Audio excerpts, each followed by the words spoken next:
So welcome back, everybody. We got fake head coach Kyle Shanahan with us today. Coach, thanks for joining in for the First and 49ers podcast. First time coming in here. How you doing today? How you feeling after this bye week? Good, man. Rested. It's nice to not have to think about football for a little while. Come in with a clean slate. I'm Yeah. excited. So give me your thoughts on how the season has panned out, considering all the injuries you guys had this season, and just all these injuries and the fact that you guys are 9-4 right now. Uh, give me your thoughts on that. I mean, I think it'd be hard to ask for much more out of what we've had to deal with this year. I mean, between the defense on or the injuries on defense and on offense, I mean, we've been real lucky to have guys like Mac come in and really get us a few big wins. 9-4 feels great. I mean, honestly, there's still. I look back on that Jags game, and I feel like we could easily be 10-3 right now. Mhm. But all that being said, the fact that we're still fighting for number one seed, or at least winning the NFC West, can't be mad about that. Yeah. So how much do you think this late week 14 bye helped out your team? I think a lot. You hear a lot of people talking about how it was kind of unfair that we got it so late in the season. Personally, I think it's great because now going into the home stretch when we're going to have 4 games that we need to win, and we're going to hit the ground running. We're going to be fresh, and I think that's going to be huge. Yeah. So what is your mindset then going into this Titans game as you look to extend your win streak to 4 games this week, coming off the bye? They're a 2-11 team. Your team's going to be refreshed and everything. How do you go about this week? What's like your message to your team? Um, Same messages every week. Just go out there, do your job, be in the right place. Don't get lethargic, don't get complacent. Yeah, they're a struggling team, but they're still a good football team, just like everybody else in the NFL. So we got to come out, foot on the gas, and treat it like we're playing the Rams, and just go out there and give it our all. And we're gonna need the faithful to get out there and get loud and make a difference like they do every week. Love the mindset. So shifting off from the Titans a little bit, give me your one word to describe probably your best player on your team, Christian McCaffrey.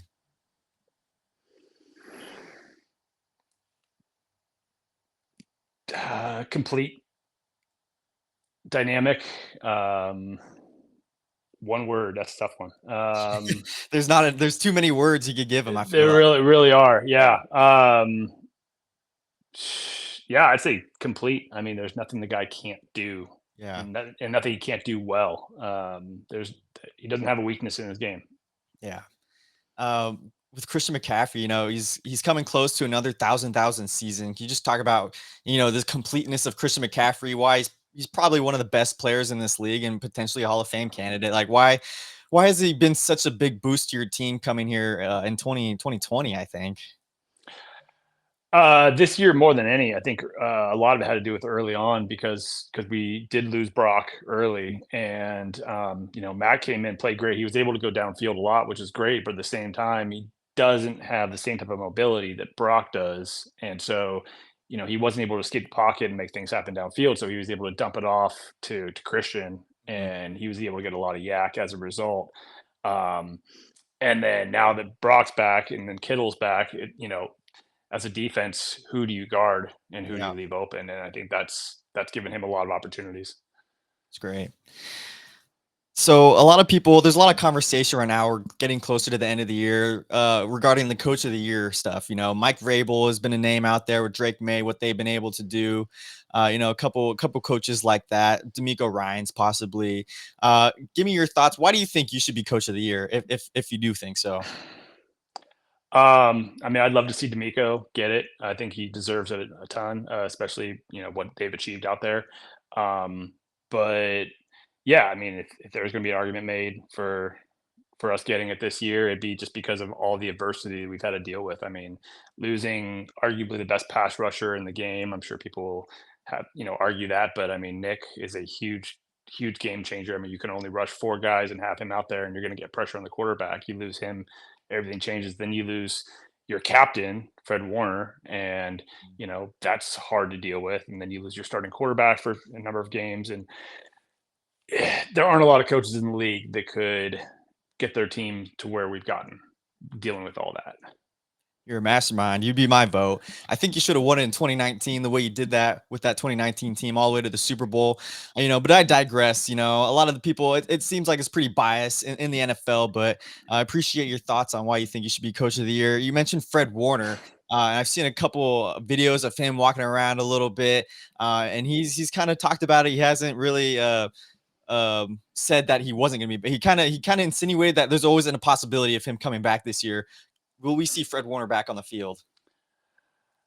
I mean, if there's any one guy who can recover from that injury and get back on the field this year and get back, even to 85% of what he usually plays at, it's Fred. I mean, yeah, his rehab, he's giving it 150% and probably harder than he should be working on recovery. But I mean, he's a rare specimen, and so yeah, I think it'd be great to see him get back out there, especially if we make a deep run in the playoffs.